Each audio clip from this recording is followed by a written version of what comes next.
వి gold trusted gold buyers. మీరు తాకట్టు పెట్టిన బంగారాన్ని విడిపించి ఈ రోజు ఉన్న మార్కెట్ ధరకు కొనబడును.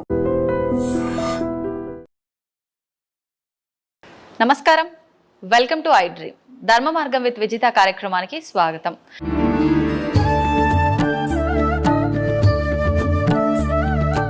నమస్కారం అండి. నమస్తే అమ్మా. గురువుగారు, స్వామివారికి పచ్చకర్పూరంతో బొట్టు పెట్టడం అనేది చూస్తుంటాం నామం లాగా. అంటే అసలు నిజంగా ఈ బొట్టు పెట్టడం వెనకాల ఉద్దేశం ఏంటి? ప్రత్యేకించి పచ్చకర్పూరంతో బొట్టు అంటే నాకైతే వినటానికి కొంచెం కొత్తగానే ఉంది.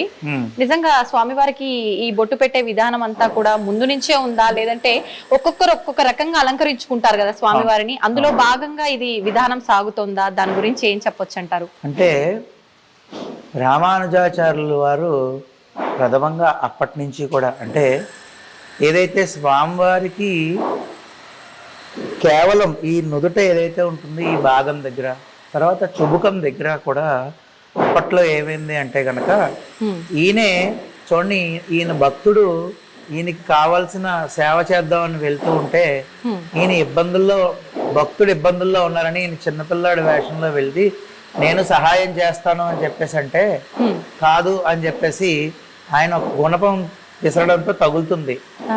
అప్పుడు పచ్చకర్పూరం అప్పటి నుంచి కూడా ఆయనకు పెడితే చలవ చేస్తుంది అని. అదేవిధంగా స్వామివారి యొక్క ముఖానికి ఈ పచ్చకర్పూర నామం అలంకరణం చేయడం వల్ల ప్రపంచం అంతా సంతోషంగా ఉంటుంది. అంటే స్వామివారికి చలవ చేస్తుంది అంటే ప్రపంచం అంతా కూడా మంగళకరం జరుగుతుంది అని చెప్పేసి ప్రతీక అనమాట. ఆ విధంగా స్వామివారికి ఒక్కొక్క ఆలయంలో ఒక్కొక్క విధంగా ఆచరణ అనేది జరుగుతూ ఉంటుంది.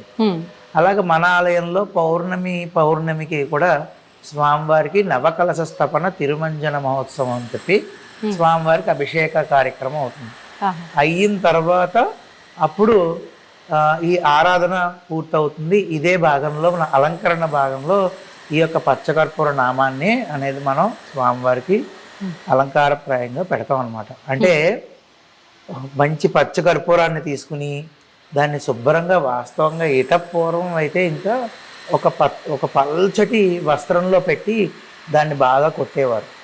అంటే బాగా పొడి కింద తయారు చేసి ఆ తర్వాత దాంట్లో నీళ్ళు అవి కలిపి నెమ్మదిగా ఒక ముద్ద కింద చేసి గంగా జలాన్ని అలా తయారవుతుందా అండి ముద్దలాగా? అయ్యో తయారవుతుంది ఖచ్చితంగా. మేము పెడుతూనే ఉంటాం కదా. ఒక్కొక్కసారి స్వామివారి ఏదో ఒక మాల అలంకారం చేస్తుండగానే అంటే నా గుడి వరకు చెప్తున్నాను, మిగిలిన గురించి కాదు. పౌర్ణమికి పెడతా ఉంటాను కదా నేను. అప్పుడప్పుడు ఒక్కొక్కసారి టక్మని వదిలేస్తారు. ఏదో చిన్న ఇలా తగిలితే మాల దారం కానీ ఇది కానీ తగిలితే వదిలేస్తారు. అలాగా చెప్పలేం. అంటే కాబట్టి ఆయన ఏంటంటే ఖచ్చితంగా పెట్టించుకోవడం, ఈ యొక్క ముద్దలా చేసి ఆ గంగా జలాన్ని కలిపి నెమ్మదిగా స్వామివారికి అద్దుతూ ఆ యొక్క అలంకారం అనేది చేస్తాం. అదేంటంటే సమయం తీసుకుంటుంది. అంటే వెంటనే అవదు, 40 నిమిషాల నుంచి గంట దగ్గర పడుతుంది. అంటే ఓన్లీ ముద్దంతా తయారు చేసిన బొట్టు పెట్టడానిక మొత్తం ప్రాసెస్ అంతా కలిపి మొత్తం ఇంకా A to Z స్వామివారి నామం అంతా పూర్తిగా పెట్టడానికి గంట పట్టేస్తుంది. ముద్ద చేయడము, ఆ తర్వాత అంటే అందులో కొంచెం నీటి చుక్క కూడా ఉండదు. కొంచెం చాలా ఎంత నీరు కావాలో అంత జాగ్రత్తగా వేసుకుని జాగ్రత్తగా పెట్టుకుని షేప్ చేసుకుని చేసుకోవాలి. అదేవిధంగా ఏదో పూర్వం కూడా నేను ఇప్పటికీ యూట్యూబ్లో ఉంటుంది వెంకటేశ్వర స్వామి ఏడుస్తున్నారు అని చెప్పేసి. ఏంటంటే అలా పచ్చకర్పూరం నామం పెడితేనే ఆ యొక్క కర్పూరం అంతా మనం గట్టిగా నొక్కుతాం కదా, దానివల్ల ఎయిర్ టైట్ అయ్యి ఆ నీరు ఏదైతే కొంచెం నీరు బయటకు వచ్చేస్తుంది. ఆ నీరు వచ్చినప్పుడే స్వామివారు ఎడుతున్నారు అది ఇది అన్నారు. అదేం కాదు. పచ్చకర్పూర నామం అలంకారం చేసిన తర్వాత ఒక గంట నీరు కారుతుంది కొంచెం. ఆ నీరు కారిన తర్వాత అది అలాగా స్వామివారు గట్టిగా అలా ఉంచుకుంటారన్నమాట. అది ఎవరైనా సేవ చేయించుకుంటే, ఉదాహరణకి మీరున్నారనుకోండి, మా స్వామివారికి ఈ నెల పచ్చకర్పూరం సేవ నేను చేయించుకోవాలనుకుంటున్నానండి అన్నారనుకోండి, అది మీ గోత్రనామాల మీద మేము పెడతాం. ఇప్పుడు ఏదైనా సేవ చేస్తున్నాము అంటే నాకున్న ఏదో ఒక ఇబ్బంది తొలగడానికో, నేను ఏదైనా సంకల్పం చేసుకున్నది నెరవేరడానికో చేస్తాం కదండి. ఇప్పుడు ఇది చేయటం వల్ల ఎటువంటి ఫలితం ఉంటుంది చేయించుకున్న వాళ్ళకి? ఎటువంటి కార్యక్రమం అంటే చాలా ఇబ్బంది కలుగుతున్నటువంటి పనులు ఏవైతే ఉన్నాయో అంటే ఆటంకాలు విపరీతంగా ఉంటాయి చూసారా, అటువంటివన్నీ కూడా తొలగిపోతాయి ఖచ్చితంగా. అంతేకాకుండా కోర్టు కేసులు ఇటువంటివన్నీ కూడా, అంటే ముందు మన ఇల్లు చల్లబడుతుందండి. ఇల్లు చల్లబడడం అంటే మనకి అధికమైన ఇబ్బంది కలిగిన పనులు ఏవైతే ఉన్నాయో అవన్నీ క్లియర్ అవ్వడానికి మార్గాన్ని స్వామివారు చూపిస్తారు. అదేవిధంగా మీరు ఉదాహరణకి మీరు చేసుకున్నారు అనుకోండి సేవ, సంకల్పంలో మీ గోత్రం నామం చెప్పేసి మీకు కోరిక ఏదైతే ఉందో అది విన్నవించి స్వామివారికి శుభ్రంగా అలంకారం చేస్తాం. ఎవరు లేరు అనుకుంటే ఆలయ వ్యవస్థ ఉంటుంది కాబట్టి ఆలయ వ్యవస్థ ద్వారానే లోక కళ్యాణార్థం చేసేస్తాం. మళ్ళీ అది విడిచిపెట్టినప్పుడు కూడా స్వామివారు మళ్ళీ తీసినప్పుడు మళ్ళీ పౌర్ణమికి తీస్తాం. అంటే ఇక్కడ మన ఆలయంలో సో అది తీసినప్పుడు ఒక్కొక్కసారి అలాగా అచ్చులాగా ఇచ్చేస్తే మీరు సేవ చేయించుకున్నారు కదా, మీకు బహుకరిస్తాం.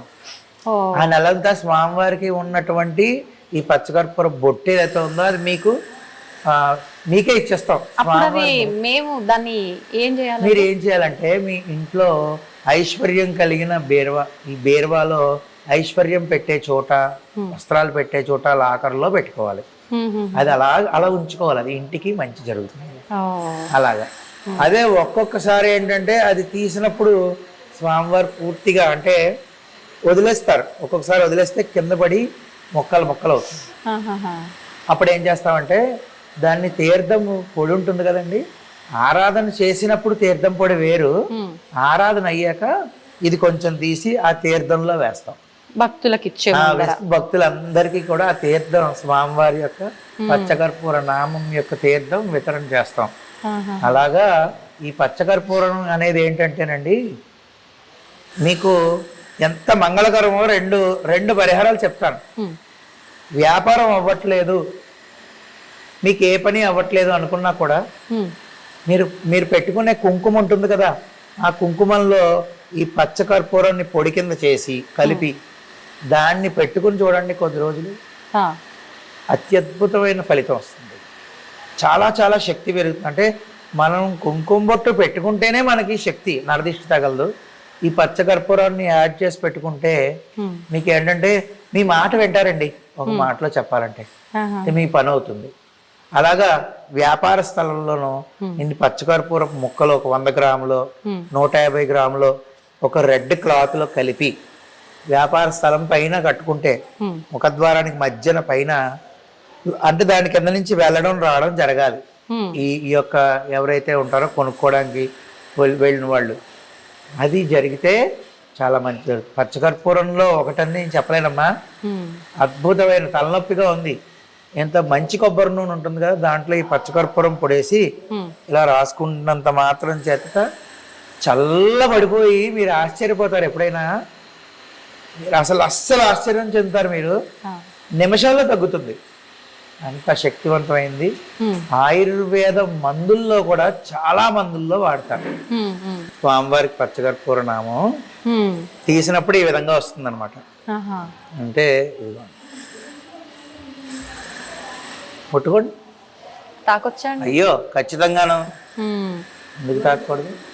మీరే సేవ చేయించుకున్నారు ఈ నెల నాతో, నేను మీకు అది ఇవ్వాలి కదా బహుకరణ స్వామివారి. ఇప్పుడు ఇది ఇచ్చేస్తారుగా నాకు, తీసేసుకోండి. మీకన్నా అంత దూరం నుంచి వచ్చారు, హైదరాబాద్ నుంచి వచ్చారు, స్వామి అనుగ్రహం అంతే. అది నిజంగా ఇక్కడ స్వామివారి భాగాలన్నీ కూడా, శరీర భాగాలు అవన్నీ కళ్ళు నీట్ గా తెలుస్తున్నాయి.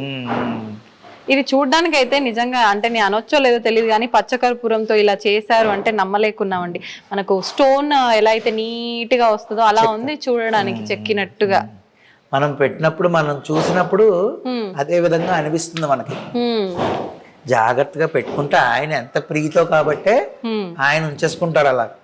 ఇది ఉంచడానికి కొంతమంది అయితే ఏమైనా గమ్ పెడతారా, ఏమైనా పిండి ఏమైనా కలుపుతారా, అది మహా దోషభూయిష్టమైన కార్యక్రమాలు. అది అస్సలు ఎప్పుడు అటువంటివి చేయకూడదు. స్వామి దగ్గర అటువంటి వేషాలు వేస్తే ఆయన ఊరుకుంటాడా? కేవలం పచ్చ కర్పూరము గంగా జలమే. ఏ సంవత్సరం పుష్కరాలు అవుతుంటే ఆ సంవత్సరం పుష్కరాల నుంచి నీళ్లు వస్తాయి మనకి ఆలయం నుంచి. ఆయన రప్పించుకుంటాడు, మందేముంది కానీ ఆ నీళ్లు వాడుతూ ఉంటాం అలా జాగ్రత్తగా దాచి. ఎప్పటికప్పుడు గంగా జలం వస్తుంది, యమునా జలం వస్తుంది, అక్కడి నుంచి అవి కలిపి చేసి పెట్టు. ఈ విధంగా స్వామివారికి నెమ్మదిగా అద్దుతూ ఉంటే ఆయన ఎంతో ఓపిగ్గా అలంకార ప్రియుడు. మనం చెయ్యాలే కానండి, ఆయన మనకన్నా ఓపిగ్గా చేయించుకుంటారు. సేపు మళ్ళీ పక్కకొచ్చి వెనక్కి వచ్చి ముందుగా భక్తులు చూసే దృక్కోణం నుంచి వచ్చి మళ్ళీ చూడాలి, 3-4 సార్లు చూడాలి. తెలుసా మీకు? మళ్ళీ వచ్చి చూసి ఇటు తేడా ఉంది అనుకుంటూ పెట్టాలి. అదంతా ఆయన నడిపించే ఆటే. ఇంత తేడా చేసినా ఏదో సేవ అయిపోతుంది, అది పెట్టేయాలి. నాకు జరిగిందండి. అంటే నేను ఒప్పుకోవడానికి ఏం మొహమాట పడను, ఇలా చేసేయాలి, అర్జెంటుగా పని ఉంది నాకు. ఒకసారి పని వల్ల తొందరగా వెళ్ళిపోవాలి. పెట్టేశాను, అద్భుతంగా పెట్టించుకున్నారు. ఉదయం పెట్టాను, మళ్ళీ సాయంత్రం నేను ఆలయం తీసేటప్పటికి కింద పడిపోయాను. మరి ఆయనకి కోపం వచ్చేసింది. అప్పుడు నాకు అర్థమైంది. అంటే ప్రతి ఒక్కటి కూడా ఎంత ఏజ్ పెరిగినా కొన్ని ఉదాహరణలు జీవితాంతం స్వామి కంటికి కనుమన్నట్టు చూపిస్తారు. అప్పటి నుంచి ఇంకా పొరపాటు అయిపోయింది అని ప్రశాంతంగా స్వామి నేను 4 కబుర్లు చెప్పుకుంటూ పెట్టుకుంటాం. అలాగా ఎంతో జాగ్రత్తగా పెట్టుకుని నెమ్మదిగా షేప్ చేసుకోవాలి. ఇలాగా పాదము ఇవన్నీ ఆ విధంగా ఆయన అంత ఓపిగ్గా పెట్టించుకుంటాడు, మనం అంత ఓపిగ్గా పెట్టాలి అంతే. ఇప్పుడు ఈ బొట్టు పెట్టేటప్పుడు ఎప్పుడు చూసినా స్వామివారు కళ్ళు మూసుకొని ఉంటారా? మరి ఈ బొట్టు వల్ల మీరు కళ్ళు మూసేస్తారా స్వామివారి తెలీదు, కానీ విగ్రహం చూసినప్పుడల్లా స్వామివారి నా మూర్తిని అలా చూస్తే ఆయన కళ్ళు కనిపించవు మనకి. ఎందుకనండి? దాని వెనకాల కూడా అంటే నుదుటి దగ్గర నుంచి ఈ యొక్క కన్ను చివరి భాగం వరకు అన్నమాట. అవును, కన్ను చివరి భాగం వరకు పూర్తిగా పెట్టడం అనేది ఆనవాయితీ. అదే చలవ. లోక కళ్యాణం, లోకాలన్నీ ఆయనలో ఉంటాయి. ఆలోచన విధానాలు మనం ఇప్పుడు ఒక కార్యక్రమం చేస్తున్నాం, ఒక ప్రక్రియ జరుగుతున్నది అంటే ఆ శక్తి ఎక్కడి నుంచి వస్తున్నది అంటే మన మేధస్సు నుంచి మనం మాట్లాడగలుగుతాం. అదంతా ఇక్కడ ఉంటుంది, ఆ భాగం అంతా. అలాగా ఈ లోకం అంతా మంచి జరగాలి అంటే ఆయన నుదుటి భాగం నుంచి కంటి భాగం వరకు ప్రతి ఒక్కటి చల్లగా ఉండాలి అవయవం. అప్పుడు ఆటోమేటిక్గా లోకం. మీకు ఉదాహరణ, యశోదామాత నువ్వు మట్టి తిన్నావా అంటే నేను తినలేదు కావాలంటే చూడు అని చెప్పేసి ఆయన నోరు ఇలా ఎత్తగానే లోకాలు ఎలా చూసింది? భూమండలాన్నే చూసేసింది ఆవిడ. అలాగే ఎలా చూసిందంటే అరే మొత్తం అంతా స్వామే నిబిడీకృతం అయిపోయి ఉన్నది ఎవరు? శ్రీకృష్ణుడే. అలాంటప్పుడు ఆయన శిరస్సుకి ఇంత చల్లదనాన్ని కలిగించే ఇంత అద్భుతమైన సుగంధభరితమైన ద్రవ్యాన్ని ఆయన పెట్టామంటే దాని అర్థం ఏంటంటే ఈ రోజుకి మనం ఇలా కూర్చుని 4 దేవుడి గురించి ఇలా మాట్లాడుకుంటున్నాం అంటే ఇటువంటి సేవలు అందరూ చేయడం వల్లే, అన్ని గోళ్లల్లో చేయడం వల్ల మన కంటికి కనబడకుండా ఇటువంటి సేవలు ఎన్నెన్నో జరుగుతున్నాయి కాబట్టి ఇంకా మనం ఇలా ఉన్నాం. లేకపోతే ఈ కలియుగంలో ఇంకా ఎన్ని ఘోరాలు ముందే చూడాల్సి వచ్చేది, ఇప్పటికే చూస్తున్నాం. వాస్తవం అండి. చాలా సంతోషంగా ఉందండి నాకైతే. నిజంగా ఒక కొత్త విషయాన్ని నేను ఈరోజు తెలుసుకోవడం జరిగింది. నిజంగా తెలియజేసినందుకు.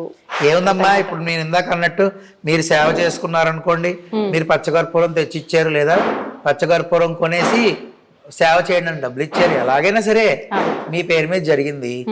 మీకు నేను బహుకరణ చేస్తున్నాను ఖచ్చితంగా. ఇప్పుడు మీ పేరు మీద జరగకపోయినా మీరు అంత దూరం నుంచి స్వామివారి దర్శనం కోసం మీరందరూ వచ్చారు కాబట్టి నేనైతే మీకు వైభవ వెంకటేశ్వర పరిపూర్ణ అనుగ్రహ ప్రసాద సిద్ధిరస్తు మీకు బహుకరణ చేస్తున్నాను. సందర్భం వచ్చింది, అయిపోయింది. మనోవాంఛా ఫల సిద్ధిరస్తమ్మా. జాగ్రత్తగా అది విరగకుండా విరిగినా మళ్ళీ అమ్మో విరిగిపోయిందని అని భయపడకండి, ఏదైనా స్వామిదే అంతే కదా. ఏమండి, స్వామివారి యొక్క శేషమాలు ఇచ్చాను, ఉదాహరణకి శేషమాలు ఇచ్చాను. ఆ శేషమాలు ఇస్తే చాలా బాగుంది. ఆ తర్వాత ఇంకొకరికి ఇంకొక శేషమాలు ఇచ్చాను, అది కొంచెం వడిలింది. అప్పుడు ఆయన ఏమన్నాడు తెలుసా? అంటే ఆయన భక్తి ఎటువంటిది రా. భక్తుల్లో తప్పొప్పులు 2 ఉంటాయి కదా. ఆయన ఏమన్నాడంటే అయ్యో కొంచెం పాడైపోయిందండి అని నేనే అన్నాను. అంటే ఆయన అన్నాడు, ఏమండి బంగారం నెక్లెస్లా చేసినా బంగారమే, బంగారం దాన్ని ఒక బిస్కెట్ లాగా ఉంచినా బంగారమే అంతే. ఇది వడిలిపోయినా స్వామివారి మాలే, ఆయనకి మీరు మంచి చేసినా అది స్వామివారి మాలే. ఈ వడిలిపోయిందే నా దగ్గరికి వచ్చింది, అంతకన్నా సంతోషం నాకేముందండి అన్నాడు. నిజమే కదా, మరి అంత గొప్ప మనసు ఉండాలి అలా ఆలోచించే. అది నేను ఆ భక్తుడిని చూసి తెగ ముడిచిపోయాను. అలాగా అది విరిగిపోయినా ఏం దోషం లేదు, శుభ్రంగా ఇంట్లో అసలు పెట్టుకోవడం. భయపడినట్టు. దా చెప్పండి. అంటే చెప్పలేం, ప్రయాణం చేస్తున్నప్పుడు ఆ, ఏదేమైనా అవ్వచ్చు. ఏం మీరు అన్నది పర్లేదు. వాస్తవము. నేను మీకు దానికి సేఫ్టీగా ఉండే బాధ్యతగా ఇస్తానులేండి. అలాగే. వస్త్రంలో పెట్టిస్తాను, వస్త్రంలో పెట్టి జాగ్రత్త పెట్టుకున్నారు కానీ థ్యాంక్ యూ అండి. చేసుకున్నారేనమ్మా.